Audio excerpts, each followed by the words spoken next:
Hello everyone, welcome back to my YouTube channel English Class TV to learn English with Mr. Ba.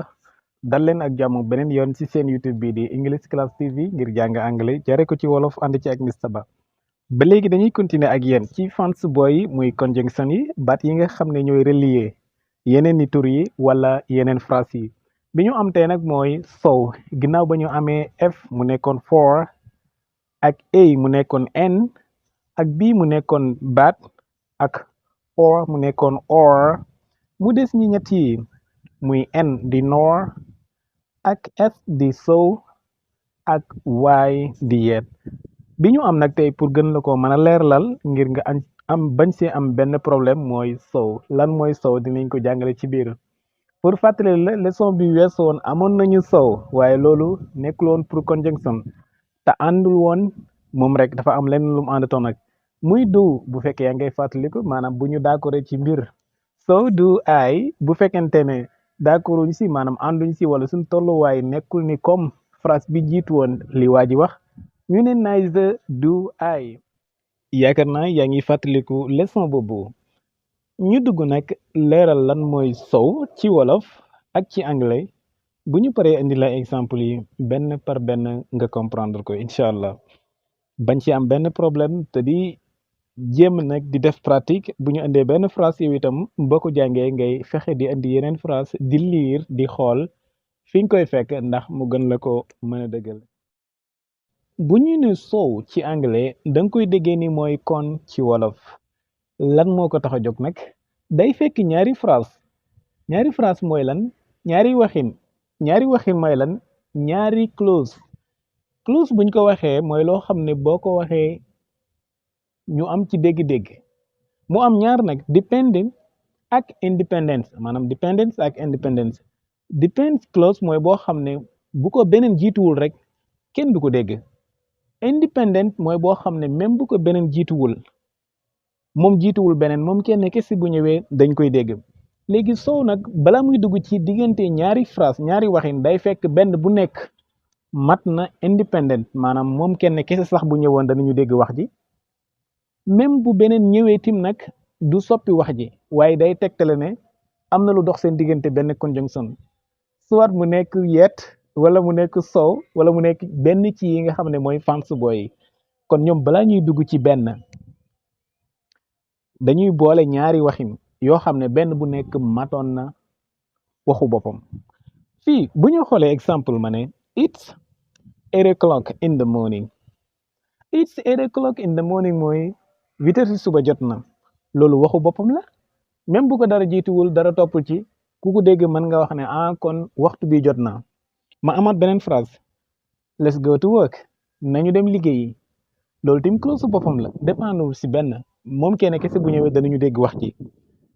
waaye bu fekkente ne ñun balaa ñuy liggéeyi day fekk 8 heures jot kon it's 8 o'clock in the morning moo war a jur let's go to work action boobu si la war a génnee donte ne ñoom ñaar ñëpp ay independent lañu benn dépendre sa morom ndax dañoo mat boo ne it's 8 o'clock in the morning bu fekkee bu jotee rek mooy dañoo war a maanaam jot ak 8 heures rek mooy dafa war a jur dem liggéeyi moo ci war a toppaat dañu naan so let's go to work wala it's time to work so it's time to work wala so let's go to work kon nañu dem liggéeyi ñun kat yeewu nañ bu yàgg waaye li ñu doon xaar mooy waxtu bi jot now it's 8 o'clock in the morning wow so let's go to work gis nga kon nañu dem liggéeyi so diggante boobu loolu lay liggéey ci diggante boobu relier ñaari waxin yi def ko benn phrase te pourtant benn bu nekk bu wéetoon mat na waxu boppam mais ñu continuer nga gën a comprendre bu baax a baax ak yeneen exemple ñu amaat beneen phrase ci wolof ak anglais nga gis sow gi ak kon gi nu ñu placé wu ci diggante bi I am tired so I am going to bed dama sonn kon maa ngi dem tëddi the result of being tired is going to bed kon résultat sonn bi mooy dem tëddi bi pourtant bu fekkonte ne da nga drop da nga dindi sow gi am tired dina nekk wax bu mat du dépendre si lenn am tired dama sonn mais nag day fekk ne sonn gi yow waxoo ne dara dina si juddoo boo bëgg wax ne dara dinañ si juddoo nag da ngay indi so ba pare wax lan moo ci war a topp. I'm tired. Oh, so I'm going to bed because I am sleepy. Gis nga dama sonn. Ah, kon maa ngi dem tëddi ndaxte dama gëmmentu. I'm tired, dama sonn. So I'm going to bed. Boo dindoon so gi nag ñaari phrase yëpp ay mat. I'm going to bed waxu boppam la même bu ko dara jiituwul clause bu mat la. I'm tired waxu boppam la même bu ko dara jiituwul clause bu mat la. comme ni nga ko gisee si wolof bi dama sonn boo ko waxee dinañ ko dégg. wala nga ne maa ngi dem tëddi boo ko waxee dinañ ko dégg. waaye boo leen boole ñoom ñaar day tegtali bi jiitu moo jur bi mujj. bu ñu amee beneen phrase nga gis result bi ni muy feeñee ba léegi. nga ne he didn't study well. mu am ko bokkoon ak classe nga xool ne daal moom du daan jàng. moom jàllul ci examen yi. gis nga foofu jàllul ci examen yi waxu boppam la du daan jàng waxu boppam la mais bu fekkee ñàkk jàngam gi moo jur ñàkk jàllam gi ci examen yi ci ngay mën a jëfandikoo so lay wax he didn't study well moom de pourtant du daan jàng bu baax de du daan jàng normal xam naa ko so loolu moo waral he didn't pass the exam loolu moo waral jàllul ci examen yi pourtant boo dindee woon so bi bu nekk clause boppam la da nga naan he didn't study well moom duy jàng normal wala nga ne he didn't pass the exam jàllul ci examen yi mu amoon gis nga bu ñu amaatee beneen exemple bu mu ne we are new here ñun de ñu bees lañu fii mën naa am kon xamuñu fii lan lañu soxla bu fekkee dañu fee bees so we need a guidance mooy dañoo soxla ku ñu mën a guider ku ñu mën a dimbale wan ñi dañuy waxal we are new here we are new in this country so we need a guidance we are new here in this area ñun ñu bees lañu fii ci réew mi wala ci barab bi so mooy that's why therefore we need kon kay ñun soxla nañu we need a guidance soxla nañu koo xam ne dañuy dimbale dañuy guider dañuy wan gis nga boo dindi woon so bi bu nekk mën na clause boppam we are new here boo ko waxee dinañ ko dégg ñun ñu bees lañu fii we need a guidance ñun dañoo soxla ku ñu guider mais bu fekkee bees gi nga fii bees tax na ba xamoo nga soxla kon mënoo ñàkk jëfandikoo so muy tegtale ne loolu mooy résultat bi ok